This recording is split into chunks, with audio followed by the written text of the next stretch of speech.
Supreme Magus, Web Novel, Chapter 549, Utter Failure Part 1. Pointy ears, shining skin. Were you really an elf when you were alive? Lith asked. Less than 20 minutes remained before the army brought down the house, yet while dealing with a deranged immortal, he needed tact and opportunity to break the bad news. That or a timely escape pretending to not know anything about what was happening. Lith had to play it by ear. What? Gods, no. It would make me a self-righteous jerk.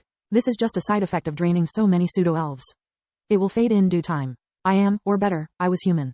Zolgrish walked to the device, dispelling the barrier which enveloped it with a wave of his hand. Then, he needed a short chant to turn it off and a longer one to make the spells imbued inside the adamant ring go haywire and destroy the artifact. Once a forge mastering process was complete, it couldn't be redone. Yasmo and Danka had corrupted the amplifier forever. Zolgrish had no way to amend their tampering. The artifact's destruction freed the souls trapped inside the spheres of smoke which were orbiting around it, waiting to be provided with new bodies. Each one of them released a small pillar of light that shot toward the sky, filling the lab's stale air with a feeling of joy. Lith instinctively released Death Vision to watch at the scene unfolding in front of him. In his eyes, the space occupied by the amplifier looked like a black hole collapsing on itself. Without its constant pull, the souls of the creatures imprisoned within the underground complex were released. At first, only a few managed to leave, but as the black hole disappeared, more and more souls escaped its grasp until a hail of shooting starts almost blinded Lith. Yet he had no time to appreciate the light show, nor to wonder why he could feel the soul's fleeting emotions whereas Solus couldn't. His eyes were fixated on Zolgrish, who under the effect of Death Vision died several times in the space of a few seconds, but always in the same way. His body would revert into a cracked skeleton before it turned to dust. Just like the Duchess back at Journey's birthday party. Fuck me sideways? That woman was a lich too. That must be what happens when you break their phylactery. The only question remaining is if the royals are aware of the Duchess' real identity and if so, how they deal with the undead nobles under their rule. Lith thought. This is a disaster. Zolgrish sighed. Without Danka and Yasmo I can't make another amplifier. I wasted years to build this place, more years to equip it with all the instruments I needed, and decades to make that goddamn thing.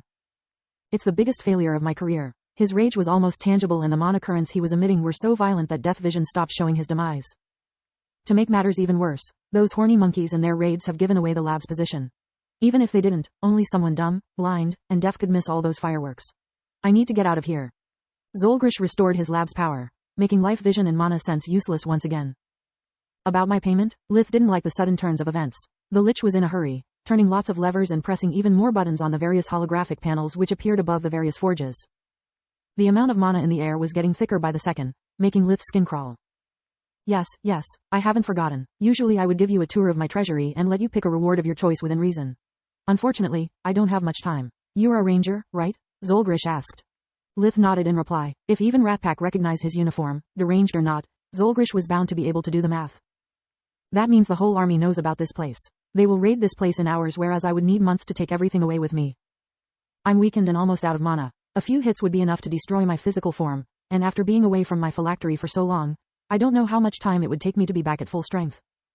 Rather than being robbed blind, I prefer destroying everything myself. The determination in his voice didn't leave space for debate.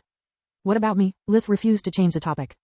Oh, yes. Zolgrish pushed another button and the holographic interface turned from bright blue to a blinking deep red.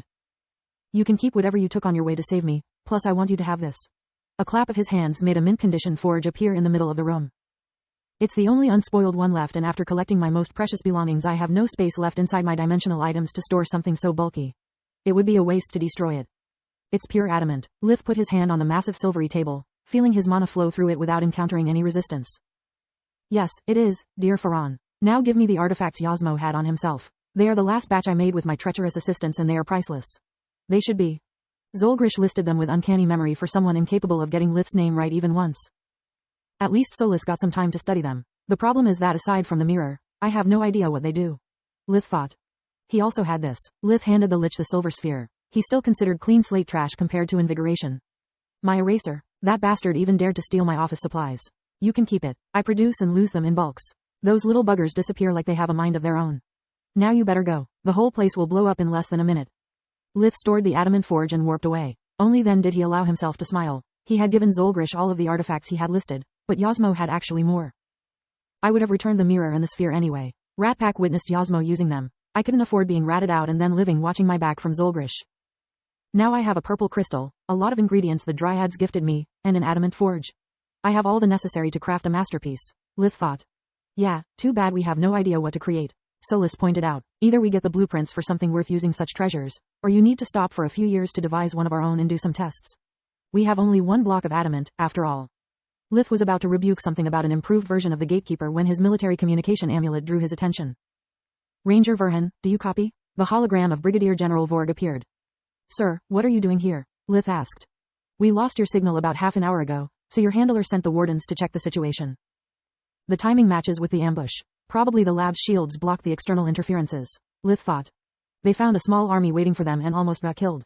Where are you right now? Outside the complex, why? Lith said. Vor's answer was covered by the rumbling sound of an earthquake which made part of the broken spine sink several hundred meters below the ground level.